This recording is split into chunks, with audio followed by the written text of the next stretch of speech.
Hello guys, welcome to me and my code. ఇవాళ మన topic వచ్చేసరికి డిక్షనరీస్. ఫైనల్లీ మనం పైథాన్ కోర్స్లో 10 days కంప్లీట్ చేసాం ఇవాళ. సో ఇవాళ టాపిక్ వచ్చేసరికి డిక్షనరీస్ అని చెప్పా కదా. అసలు వాట్ ఈస్ ఏ డిక్షనరీ? డిక్షనరీని మనం లైక్ సెట్స్ లానే రిప్రజెంట్ చేస్తాము. ఇక్కడ సెట్ సింబల్ వేస్తాము. ఏ డిక్షనరీ అంటే డిక్షనరీలో మనం కీ వాల్యూ పేర్స్ని స్టోర్ చేస్తాం. అంటే కీ వాల్యూ పేర్స్ డేటాని మనం స్టోర్ చేస్తాము. ఈచ్ వాల్యూ అనేది ఒక యూనిక్ కీకి కనెక్ట్ అయి ఉంటుంది. ఎగ్జాంపుల్, నేను ఇక్కడ స్టూడెంట్ అని చెప్పి తీసుకొని సెట్ ఓపెన్ చేసి నేమ్ రాహుల్ అని చెప్పి ఇచ్చాను, ఏజ్ 20 అని ఇచ్చాను, కోర్స్ పైథాన్ అని చెప్పి ఇచ్చాను. అంటే ఈ రాహుల్ అనే person age 20 years Python course నేర్చుకుంటున్నాను మన దగ్గర. ఎగ్జాంపుల్, ఇఫ్ వి ఎస్యూమ్, ఇప్పుడు నేనేంటి ఈ నేమ్ అనే దాన్ని కీ అంటున్నాను, ఈ రాహుల్ అనే దాన్ని వాల్యూ అంటున్నాను. సో మనము ఒక డిక్షనరీలో కీ వాల్యూ పేర్స్ అనేవి స్టోర్ చేస్తున్నాము. అండ్ నెక్స్ట్, వీటిని అసలు ఎలా యాక్సెస్ చేయాలి? యాక్సెస్ అంటే అవుట్పుట్ మనం ఎలా తీసుకురావాలి, లేకపోతే అవుట్పుట్ మనకి ఇప్పుడు నాకు ఈ 20 అనే వాల్యూ కావాలి, దీన్ని నేను అవుట్పుట్లోకి రావాలంటే ఈ 20 అనే వాల్యూని దాన్ని యాక్సెస్ అంటాం. సో ఇక్కడ యాక్సెస్ ఎలా చేస్తామంటే ప్రింట్ ఆఫ్ స్టూడెంట్, మనం ఏం తీసుకుంటున్నాము, నేమ్, వేరియబుల్ నేమ్ స్టూడెంట్ అని చెప్పి తీసుకుంటున్నాను. అందులో ఏ కీ వాల్యూ పేరుని నేను యాక్సెస్ చేయాలనుకుంటున్నాను, నేమ్ అని చెప్పి. So if we take name inside this, ఇక్కడ ఎప్పుడైనా మనము స్ట్రింగ్స్ అనే వాటిని డబుల్ కోట్స్లో ఇవ్వచ్చు, సింగిల్ కోట్స్లో కూడా ఇవ్వచ్చు పైథాన్లో. అండ్ నాకు ఇక్కడ ఎప్పుడైతే ప్రింట్ ఆఫ్ స్టూడెంట్ నేమ్ అని ఇచ్చాను అనుకోండి, అప్పుడు నాకు ఇక్కడ రాహుల్ అని చెప్పి ప్రింట్ అవుతుంది. అంటే దీనికన్నా ఈజీగా యాక్సెస్ చేయడానికి మనం గెట్ మెథడ్ అని చెప్పి పైథాన్లో వాడతాం. It is a safer way to access values. అంటే ప్రింట్ ఆఫ్ స్టూడెంట్ డాట్ అనేది నేను మీకు చెప్పాను, మెథడ్ యాక్సెస్ చేయడానికి మనము ఇక్కడ డాట్ అనే సింబల్ వాడతాము. గెట్, ఇక్కడ నేను ఏజ్ అని చెప్పి ఇచ్చా కదా, student dot get dot age. ఒకవేళ ఇక్కడ నాకు ఏజ్ అని చెప్పి ఇక్కడ మనం తీసుకున్న ఇన్పుట్లో ఉంది కాబట్టి 20 అని వచ్చింది. ఒకవేళ మనం తీసుకున్న కీ అనేది కీ వాల్యూ పేరు అనేది ఎగ్జిస్ట్ అయ్యి ఉండకపోతే మనకి ఇక్కడ ఎర్రర్ కాకుండా నన్ అని చెప్పి ప్రింట్ అవుతుంది ఒకసారి అవుట్పుట్లో. అండ్ నెక్స్ట్, అప్డేటింగ్ వాల్యూస్ అంటే ఇప్పుడు నేను ఎగ్జాంపుల్ కోడ్లో student equal to name Rahul age 20 అని చెప్పి తీసుకున్నాను. ఎప్పుడైతే మనం స్టూడెంట్ ఆఫ్ ఏజ్ అనేది నేను ఇక్కడ అప్డేట్ చేస్తున్నాను, అంటే 21 years పెట్టాలనుకుంటున్నాను. సో నేను ఇక్కడ 21 years అని వాల్యూని అప్డేట్ చేసినప్పుడు ఎప్పుడైతే నేను స్టూడెంట్ అని చెప్పి ప్రింట్ చేస్తానో నాకు అప్పుడు అవుట్పుట్ ఏమొస్తుందని చెప్పి మీరు గెస్ చేసి కమెంట్ సెక్షన్లో నాకు ఇక్కడ టైప్ చేసి పెట్టండి. అది నేను కరెక్టా రాంగ్ అని చెప్పి మీకు రిప్లై ఇస్తాను. అండ్ ఇప్పుడు మనం ఆపరేషన్స్ చూద్దాము. అసలు డిక్షనరీస్లో ఏమేమి ఆపరేషన్స్ వాడతారు, ఎలాంటివి ఉంటాయని చెప్పి. ఫస్ట్ది వచ్చేసరికి పాప్. ఈ పాప్ ఏం చేసిద్దంటే ఒక స్పెసిఫిక్ కీ వాల్యూ పేర్ని రిమూవ్ చేసిద్ది. ఇప్పుడు నేను ఎగ్జాంపుల్ ఇక్కడ స్టూడెంట్ ఈక్వల్ టు నేమ్, ఇక్కడ నేను తీసుకున్నా అని చెప్పి రాహుల్ ఏజ్ 20 అనే పర్టికులర్గా మీరు తీసుకోవాల్సిన అవసరం లేదు. ఏ ఎగ్జాంపుల్ కానీ ఏ నేమ్ అయినా మీరు తీసుకోవచ్చు, మీకు ఇష్టమైన నేమ్, ఏజ్. అండ్ ఎప్పుడైతే ఇక్కడ నేను స్టూడెంట్ డాట్ పాప్ అని చెప్పి ఏజ్ని రిమూవ్ చేయాలి అనుకుంటున్నా, అప్పుడు నాకు ప్రింట్ స్టూడెంట్ అన్నప్పుడు ఏజ్ అనేది రిమూవ్ అయిపోయి ఓన్లీ నేమ్ రాహుల్ అని చెప్పి ఆ కీ వాల్యూ పేరు అనేది అవుట్పుట్గా వస్తుంది. ఇక్కడ నేను పాప్ ఐటమ్ అంటే ఒక పర్టికులర్గా ఈ ఐటమ్నే రిమూవ్ చేయాలి అన్నప్పుడు నాకు ఇక్కడ పాప్ ఐటమ్ అని చెప్పి వాడతాం. ఇక్కడ డిలీట్ కీవర్డ్ ఏంటంటే డిలీట్ స్టూడెంట్ నేమ్. అంటే నేను ఎప్పుడైతే లైక్ ఇప్పుడు నేనేమని చెప్పా, ఇది కీ అంటారు, దీన్ని వాల్యూ అంటారు అన్నా కదా. ఇప్పుడు నాకు ఎప్పుడైతే ఒక కీవర్డ్ని, అంటే ఈ కీ వాల్యూ ఇది కీ, ఇది వాల్యూ కదా, ఈ కీని నేను డిలీట్ చేయాలి అనుకుంటున్నా. సో నేను ఇక్కడ డిలీట్ స్టూడెంట్ నేమ్ అనే కీని డిలీట్ చేస్తున్నాను. అండ్ ఇక్కడ క్లియర్ అన్నప్పుడు, స్టూడెంట్ డాట్ క్లియర్ అన్నప్పుడు మనం తీసుకున్న డేటా అంతా డిలీట్ అయిపోయి మనకు అవుట్పుట్ ఎర్రర్ అని వస్తుంది. అంటే అప్పుడు ఏ డేటా అందులో ఉండదు కాబట్టి. అండ్ నెక్స్ట్ ఫిఫ్త్ వచ్చేసరికి కీస్. ఇక్కడ కీస్ అంటే ఏంటంటే student equal to name age అని చెప్పి తీసుకున్నా. ఎప్పుడైతే నేను ఇక్కడ ప్రింట్ స్టూడెంట్ డాట్, అంటే మెథడ్ యాక్సెస్ చేయడానికి అని చెప్పా, కీ, ఇక్కడ నేను రౌండ్ బ్రేసెస్ తీసుకున్నాను, ఇక్కడ నేను కీస్ రౌండ్ బ్రేసెస్ తీసుకొని క్లోజ్ చేశాను కదా, అప్పుడు నాకు ఇక్కడ ఏంటంటే ఈ కీ నేమ్స్ అనేవి డిలీట్ అయిపోతాయి.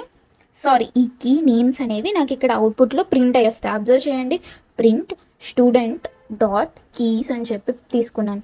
నాకు ఇక్కడ కీ వాల్యూ పేరు ఏంటి, ఇది కీ వాల్యూ. అప్పుడు నాకు ఈ 2 కీస్ అనేవి అవుట్పుట్లో వస్తాయి.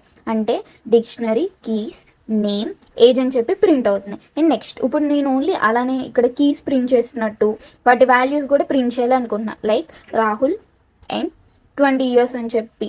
సో రిటర్న్స్ ఆల్ వాల్యూస్ ఎప్పుడైతే మనం వాల్యూ అనేది తీసుకుంటాం, సో నేను ఇక్కడ స్టూడెంట్ డాట్ వాల్యూస్ అని తీసుకున్నప్పుడు నాకు అవుట్పుట్లో రాహుల్ 20 అని చెప్పి ప్రింట్ అవుతుంది. ఇక నేను ఒక రియల్ లైఫ్ ఎగ్జాంపుల్ తీసుకుంటున్నాను. ఇప్పుడు నేను ఒక ల్యాప్టాప్ కొనాలి అనుకుంటున్నాను. మనం జనరల్లీ ల్యాప్టాప్లో ఏం చూస్తాము, అసలు ఏ కంపెనీ కొనాలి లేకపోతే ఏ బ్రాండ్ అని చెప్పి చూస్తాం. నెక్స్ట్ దాని కాస్ట్ కానీ ప్రైస్ కానీ చూస్తాం. దాని నేమ్, మనం ఏం ప్రోడక్ట్ కొంటున్నాము ఒక ఐటమ్ది, ల్యాప్టాప్. సో ఇక్కడ నేను ప్రోడక్ట్ ఈక్వల్ టు ఒక డిక్షనరీ అంటే సెట్ తీసుకున్నాను. అందులో మనం డేటా ఇస్తున్నాం అసలు మనం ఏ ఐటమ్ కొంటున్నాం అని చెప్పి. So name equal to laptop, price equal to 50,000. So brand అనేది నేను డెల్ కంపెనీ వాళ్ళది తీసుకుంటున్నా. ఎప్పుడైతే నేను ప్రింట్ ప్రొడక్ట్ ఆఫ్ ప్రైస్ అని తీసుకున్నా, ఇక్కడ నాకు అవుట్పుట్ 50,000 వచ్చింది. ఇక్కడ కామా ఉండాలి. సో నాకు ఇక్కడ ప్రైస్ తీసుకున్నా కాబట్టి నాకు ఓన్లీ ప్రైజే ప్రింట్ అవుతుంది. అలా కాకుండా నేను బ్రాండ్ తీసుకుంటే నాకు డెల్ అని చెప్పి ప్రింట్ అవుతుంది. అలా నేమ్ తీసుకుంటే నాకు 50,000 అని ప్రింట్ అవుతుంది. నేను తీసుకున్న పర్టికులర్ ఈ డేటా కాకుండా మీరు ఎక్సెస్ డేటా తీసుకొని ఇంకా ప్రాక్టీస్ చేయొచ్చు. అండ్ నెక్స్ట్ నేను మీకు డే 9లో ఓన్లీ నోట్స్ ఎక్స్ప్లెనేషన్ ఇచ్చా కదా, సో ప్రాక్టికల్గా ఎక్స్ప్లెయిన్ చేసి చూపిస్తా ఉన్నా కదా. సో నెక్స్ట్ వీడియో ప్రాక్టికల్గా ఎక్స్ప్లెయిన్ చేసి కోడ్ని చూపిస్తాను. And that's it. By by. Hi guys, ఈరోజు మన టాపిక్ వచ్చేసి టపుల్స్. టపుల్స్ ఏంటంటే అది కూడా ఒక కలెక్షన్ ఆఫ్ ఎలిమెంట్స్. లిస్ట్ లాగే ఉంటది. కాకపోతే ఇది ఇమ్యూటబుల్, అంటే మనం మళ్ళీ చేంజ్ చేయలేము ఒక్కసారి క్రియేట్ చేసిన తర్వాత. ఈ టపుల్స్ అనేవి ఏంటంటే ఇందులో మనం ఎలాగైనా ఇవ్వచ్చు, అది ఆర్డర్ లో ఉండాలి. మళ్ళీ మనం వాటిని మళ్ళీ చేంజ్ చేయలేము. ఇప్పుడు ఫర్ ఎగ్జాంపుల్ మీకు నేను a is equal to open braces ఇస్తాము దీనికి 10, 20, 30, 40. క్లోజ్ రౌండ్ బ్రేసెస్ యూజ్ చేస్తాం దీనికి. ప్రింట్ ఏ. సేవ్ చేస్తున్నా నేను ఈ ఫైల్ని. సేవ్ చేసి రన్ చేద్దాం. చూసారుగా ఈ టపుల్ మొత్తం మనకి ప్రింట్ అయింది. ఇప్పుడు నేను ఒకవేళ అప్డేట్ చేయాలి, ఏదైనా చేంజ్ చేయాలనుకున్నా సరే ఇందులో కుదరదు. లైక్ ఇప్పుడు మీకు ఏ ఆఫ్ 0 ఈజ్ ఈక్వల్ టు 10 అని నేను 100 చేయాలనుకున్నా. సేవ్ చేసి రన్ చేశా. ఇదిగోండి. అసలు మనం tuple object doesn't support item assessment అంటే ఏంటి? మనం ఒక్కసారి సేవ్ చేసిన దాన్ని ఇంకొకసారి మనం చేయలేము. అంటే చేంజ్ చేయలేము. ఈ టపుల్స్ అనేవి ఇమ్యూటబుల్. లిస్ట్ అనేది మనం చేంజ్ చేసుకోవచ్చు కానీ టపుల్స్‌ని చేంజ్ చేసుకోలేం. ఇప్పుడు సపోజ్ నాకు ఫస్ట్ వాల్యూ అంటే 0 ఇండెక్స్‌లో ఉన్నది ప్రింట్ అవ్వాలనుకుందాం. నేను సేవ్ చేసి రన్ చేశా. ఫస్ట్‌ది ప్రింట్ అయింది. ఇది కూడా సేమ్ లిస్ట్ లాగే. కాకపోతే ఇక్కడ రౌండ్ బ్రేసెస్ వస్తాయి. అండ్ మీకు ఎక్కడి నుంచి కావాలన్నా మీరు రిట్రీవ్ చేసుకోవచ్చు. లైక్ ఇప్పుడు 0 ఇస్తే మీకు 10 వచ్చుద్ది. 1 ఇస్తే 20 వచ్చుద్ది. 2 ఇస్తే 30 వచ్చుద్ది. 3 ఇస్తే 40 వచ్చుద్ది. అలాగా ఇండెక్స్ వాల్యూస్ బట్టి మీరు రిట్రీవ్ చేసుకోవచ్చు. అంటే యాక్సెసింగ్ ఎలిమెంట్స్ అంటే మీకు ఏ పొజిషన్‌లో కావాలో ఆ పొజిషన్‌లో యాక్సెస్ చేసుకోవచ్చు. లేదు మీరు ఒకవేళ 2 టపుల్స్‌ని కంబైన్ చేయాలనుకున్నా లేదా కాన్కాటినేషన్ అంటారు. v is equal to 30, 40. ఈ విధంగా నేను ఏబి అని 2 లిస్టులు ఇచ్చా. తర్వాత వీటికి నేను కాన్కాటినేషన్ చేస్తున్నా. అంటే యాడ్ చేస్తున్నా. సేవ్ చేసి రన్ చేస్తే మనకి ఇదిగోండి ఇక్కడ ఒకే టపుల్‌లో వచ్చేస్తాయి. ఇవన్నీ అంటే ఒకే దాంట్లో వచ్చేస్తాయి. దీన్ని కాన్కాటినేషన్ అంటాం. లేదా మీరు ఏదైనా వాల్యూస్ రిపీట్ చేయాలనుకున్నారు. సపోజ్ మీరు 10, 20ని 4 టైమ్స్ రిపీట్ చేయాలనుకున్నారు. రిపిటీషన్ అంటాము. ప్రింట్ ఏ ఇంటూ అంటే స్టార్ 3 టైమ్స్ నేను రిపీట్ చేయాలనుకున్నాను. దీన్ని సేవ్ చేసి రన్ చేస్తే మీకు 10, 20 అనేది ఇలాగ 3 టైమ్స్ రిపీట్ అవుద్ది. దీన్నేమంటాం అంటే రిపిటేషన్ అంటాం. Next length. ఇప్పుడు నేనిక్కడ 2 ఎలిమెంట్స్ ఇచ్చా. కానీ మీకు అక్కడ దాని లెంత్ తెలుసుకోవాలనుకున్నారు మీరు. అప్పుడు నేనేం చేస్తా అంటే లెన్ అనే ఫంక్షన్ యూజ్ చేసి లోపల ఏ ఇచ్చి సేవ్ చేసి రన్ చేసి చూపిస్తా. ఇదిగోండి. నేనిక్కడ 2 ఎలిమెంట్స్ ఇచ్చా కాబట్టి 2 వచ్చింది. సపోజ్ నేను కామా పెట్టి ఇంకొన్ని ఎలిమెంట్స్ యాడ్ చేశాను.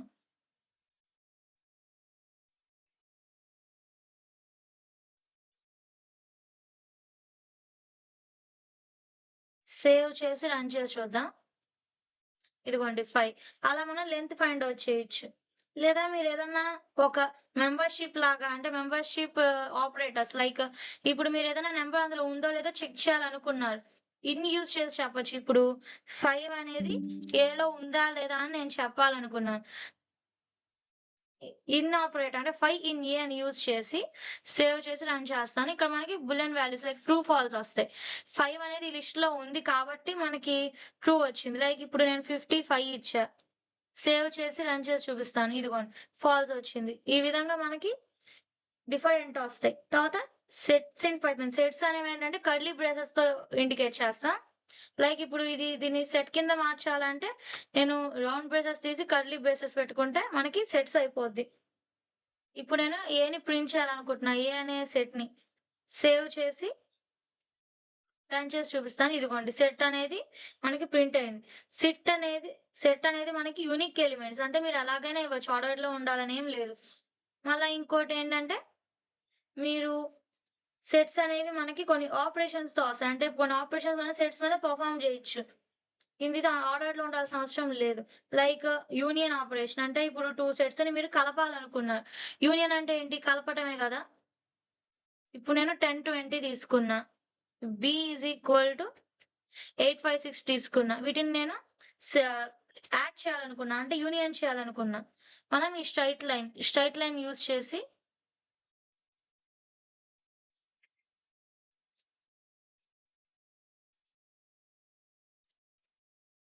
ఏ, స్ట్రెయిట్ లైన్ బి అంటే యూనియన్‌కి మనం ఈ స్ట్రెయిట్ లైన్ యూజ్ చేస్తాం. రన్ చేస్తే చూసారా 2 సెట్స్ కలిసొచ్చాయి మనకు. అంటే ఏంటిది? ఇది యూనియన్. మనం యూనియన్‌ని స్ట్రెయిట్ లైన్‌తో కంబైన్ చేస్తాం. 2 సెట్స్‌ని మనం కంబైన్ చేయడానికి అది యూజ్ చేస్తాం. ఇంటర్సెక్షన్ ఏంటంటే కామన్ ఎలిమెంట్స్ ఇస్తది మనకి.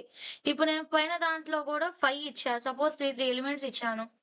తర్వాత ఇక్కడ నేను మీకు అండ్ ఇక్కడ నేను యూనియన్ తీసేసి ఎండ్ సింబల్ ఇస్తే అది ఇంటర్సెక్షన్ ఇండికేట్ చేస్తది. ఇంటర్సెక్షన్ అంటే కామన్ ఎలిమెంట్స్‌ని మనకిస్తది. ఈ 2 సెట్స్‌లో 5 అనేది కామన్‌గా ఉంది కాబట్టి మనకి ఇంటర్సెక్షన్ యూజ్ చేసినప్పుడు 5 ఒక్కటే వచ్చింది. తర్వాత డిఫరెన్స్ అంటే మీకు ఫస్ట్ సెట్‌లో ఉన్నదే రిటర్న్ చేసుద్ది. అంటే సేమ్ ఉన్నాయి మన ఫస్ట్ సెట్‌లో ఉన్నాయి. ఇప్పుడు సేమ్ ఉన్నాయి తీసేసుద్ది చూడండి. అంటే ఏంటి 10, 20 రావాలి మనకు అవుట్‌పుట్. ఇదిగోండి. అంటే సేమ్ ఎలిమెంట్స్‌ని రిమూవ్ చేసి ఫస్ట్ సెట్‌లో ఉన్నదే ఇచ్చుద్ది. లేదు సపోజ్ నేనిక్కడ బి ఇచ్చి, ఇక్కడ ఏ ఇచ్చా. అప్పుడు బి సెట్‌లో రిమైనింగ్ ఇచ్చుద్ది మనకి చూడండి. ఇదిగోండి. ఈ విధంగా డిఫరెన్స్ యూజ్ అవుద్ది. తర్వాత సిమెట్రిక్ డిఫరెన్స్. ఇదేంటంటే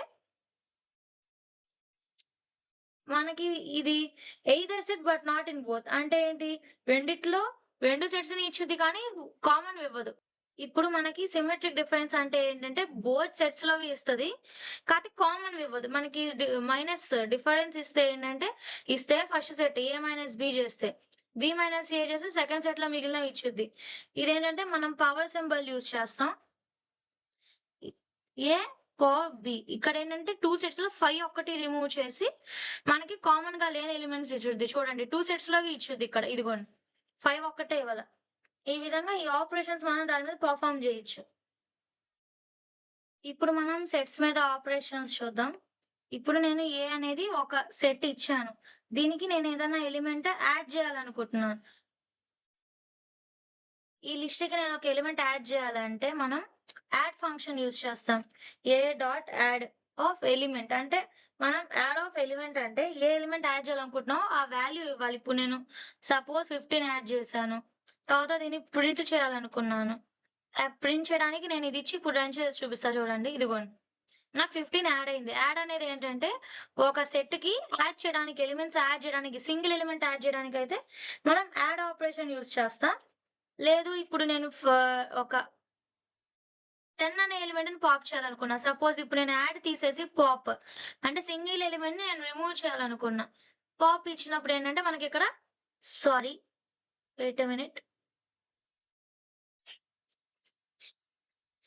ఇప్పుడు మనం ఒక ఎలిమెంట్ తీయాలనుకున్నాం. పాప్‌లో ఏంటంటే మనం స్పెసిఫిక్ ఎలిమెంట్ తీయడం కుదరదు. అదేంటంటే ఇండెక్సింగ్ వైస్ స్టార్టింగ్ ఎలిమెంట్ తీసేసుద్ది. ఇదిగోండి. 25 ఉంది. అంటే పాప్ అనేది ఎందుకు యూజ్ చేస్తామంటే last in first out principle అంటే ఏంటి 10 అనేది లాస్ట్‌లో వచ్చింది. 10 అనేది ఫస్ట్‌లో వచ్చింది. మళ్ళా ఇది ఇండెక్స్ 1లో ఉంది. అంటే ఏంటి 10 రిమూవ్ అయిపోద్ది. ఇండెక్సింగ్ ప్రకారం 0 అనేది ఫస్ట్ రిమూవ్ అయిపోద్ది. లేదా ఇప్పుడు నేను మళ్ళా పాప్ ఫంక్షన్ యూజ్ చేశాను. ఏ డాట్ పాప్ అని. సారీ ఇదిగోండి. A dot pop. ఇప్పుడు నేను దీన్ని రన్ చేస్తే సెకండ్ 20 కూడా తీసేస్తుంది. ఈ విధంగా మనం పాప్ ఫంక్షన్ యూజ్ చేయడం వల్ల ఇండెక్సింగ్ వైస్ అది ఎలిమెంట్స్‌ని రిమూవ్ చేస్తుంది. లేదా మీరు స్పెసిఫిక్ పొజిషన్ దగ్గర తీసుకోవాలంటే ఇప్పుడు డిస్కార్డ్ అని ఉంది. ఇక్కడ పాప్ తీసేసి డిస్కార్డ్ యూజ్ చేస్తాం. డిఐఎస్‌సిఏఆర్‌డి. ఈ డిస్కార్డ్ అనేది ఏంటంటే ఒక స్పెసిఫిక్ ఎలిమెంట్ రిమూవ్ చేస్తది. ఇప్పుడు సపోజ్ నేను 5ని తీసేయాలనుకున్నా. ఈ పైన ఈ ఫంక్షన్ ఏంటంటే 5ని రిమూవ్ చేస్తుంది. పాప్ అనేది 10ని రిమూవ్ చేస్తుంది. మనకు అవుట్‌పుట్ 20 వచ్చుద్ది. ఇప్పుడు దీన్ని సేవ్ చేసి రన్ చేసి చూద్దాం. ఇదిగోండి 20 ఉంది. అంటే డిస్కార్డ్ అనేది 5ని రిమూవ్ చేసింది. నార్మల్ పాప్ ఫంక్షన్ అనేది 10ని రిమూవ్ చేసింది. నెక్స్ట్ మనం ఈ రిమూవ్ ఏంటంటే మనకి స్పెసిఫిక్ ఎలిమెంట్ అందులో లేకపోతే ఇప్పుడు రిమూవ్ కూడా మనం యూజ్ చేయొచ్చు. నేను ఈ డిస్కార్డ్ ప్లేస్‌లో రిమూవ్ అని ఇస్తన్నా. ఒకవేళ మనం ఇచ్చే ఎలిమెంట్ అందులో లేకపోతే గనక మనకది ఎర్రర్ ఇచ్చుద్ది. రిమూవ్ యూజ్ చేయొచ్చు, డిస్కార్డ్ యూజ్ చేయొచ్చు. ఏదైనా సెట్‌లో నుంచి మనం ఎలిమెంట్స్‌ని తీసేయాలి అంటే. నెక్స్ట్ మనం క్లియర్. ఇప్పుడు ఈ క్లియర్ ఏంటంటే అన్ని ఎలిమెంట్స్‌ని క్లియర్ చేసేస్తది పూర్తిగా. ఇప్పుడు సపోజ్ నేను ఈ రిమూవ్ తీసేసి సిఎల్ఈఏఐ క్లియర్ అని చెప్పి ఇచ్చి ఓపెన్ రౌండ్ బ్రేసెస్ పెట్టి ఓకే. సేవ్ చేసుకోవాలి మనం. సేవ్ చేసుకున్నాకే రన్ చేయగలం. ఇదిగోండి. అసలు సెట్టే లేదు. జస్ట్ ఒక ఎంప్టీ సెట్ రిటర్న్ చేసింది. క్లియర్ అంటే ఏంటంటే, ఇచ్చిన సెట్ వాల్యూస్‌ని మొత్తం క్లియర్ చేసి జస్ట్ నార్మల్ ఎంప్టీ సెట్‌ని రిటర్న్ చేసుద్ది. ఈ అప్‌డేట్ ఏంటంటే, మనకి ఒక ఎలిమెంట్ ఇందాక యాడ్ చేసుకోవాలంటే, యాడ్ అనే ఫంక్షన్ యూజ్ చేసాం. ఒక ఎలిమెంట్ యాడ్ చేసుకోవడానికి. అదే మీరు మల్టిపుల్ ఎలిమెంట్స్ యాడ్ చేయాలనుకున్నారు. అంటే 2-3 ఎలిమెంట్స్ యాడ్ చేయాలనుకున్నారు. అప్‌డేట్ అని ఇచ్చి మనం రౌండ్ బ్రేసెస్ లోపల స్క్వేర్ బ్రేసెస్‌లో 4, 5, 6 అని ఇచ్చా. మీ ఇష్టం. 2 ఆర్ మోర్ మీ ఇష్టం. ఇప్పుడు నేను సేవ్ చేసి రన్ చేస్తున్నా. 4, 5, 6, 10, 20. 4, 5, 6, 10, 20 యాడ్ చేశాయి కదా! మళ్ళా మనకి సెట్స్‌లో ఏంటంటే అది ఆర్డర్‌లో చేసుద్ది. మీరు అన్‌ఆర్డర్‌లో ఇచ్చినా సరే. ఇక్కడ నేను ఫస్ట్ 10, 20, 5 అని ఇచ్చా కదా! 4, 5, 6 అని ఇచ్చా. మళ్ళా ఇక్కడ 5 అనేది రిపీట్ అయింది. అయినా సరే అది మనకు ఒకసారే 5 ఇచ్చింది. మళ్ళా 10, 20 అనేది లాస్ట్‌లో ఇచ్చింది. అంటే ఏంటి ఇది ఆర్డర్ చేసింది. ఇప్పుడు సపోజ్ నేను 5 తర్వాత 55 ఇచ్చాను. సేవ్ చేసి రన్ చేస్తున్నా. ఇప్పుడు మనకు 55 లాస్ట్‌లో వచ్చింది చూడండి. అంటే ఇది ఆర్డర్ చేసి మనకి రిమూవ్ చేస్తది. వీటిని మనం సెట్ ఆపరేషన్స్ అంటాం. సెట్స్‌లో యాడ్ అనేది ఒక ఎలిమెంట్ యాడ్ చేయడానికి, పాప్ అనేది రిమూవ్స్ రాండమ్ ఎలిమెంట్. అంటే మనకి అక్కర్లేని దాని ఇష్టమైన ఎలిమెంట్స్‌ని మనకి రిమూవ్ చేసుద్ది. డిస్కార్డ్ అనేది ఏంటంటే మనకి ఎర్రర్ ఇచ్చుద్ది. ఒకవేళ ఆ ఎలిమెంట్ అందులో లేకపోతే. రిమూవ్ కానీ, డిస్కార్డ్ కానీ స్పెసిఫిక్ పొజిషన్‌లో తీయడానికి యూజ్ అవుతాయి. క్లియర్ అనేది మొత్తం ఎలిమెంట్స్‌ని క్లియర్ చేయడానికి యూజ్ అవుద్ది. అప్‌డేట్ అనేది మల్టిపుల్ ఎలిమెంట్స్‌ని యాడ్ చేయడానికి యూజ్ అవుద్ది. ఇవి ఈరోజు మన క్లాస్.